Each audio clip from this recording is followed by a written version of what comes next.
South Korea has increased tensions with Japan in a territorial tiff over a group of rocky islets halfway between both countries. South Korean Prime Minister Han Seung-soo made a historic visit to the outcrops today, the highest-ranking South Korean official ever to land on them. Well, Japan has criticized the visit as inappropriate. The islands are called Dokdo by South Koreans and Takeshima by the Japanese, and they are claimed by both Seoul and Tokyo. During his visit, Mr. Han reportedly unveiled a monument that spells out South Korea's claim to the territory.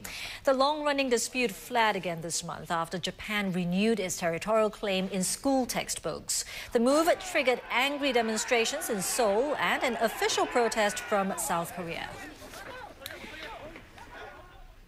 Well, the responses to the latest developments from both countries have been somewhat opposite. We ask our correspondents in South Korea and Japan for reactions from their countries. It is the top news here in South Korea today, and that news follows immediately by the reaction from Japan.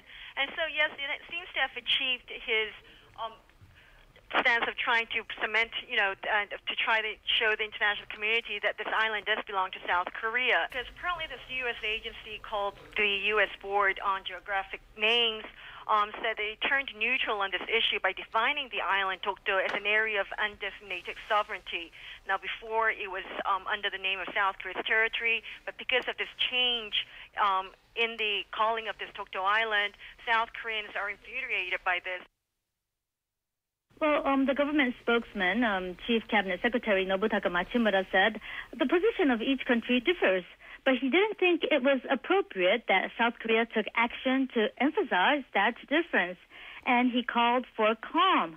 There's actually very little emotional reaction from the Tokyo side.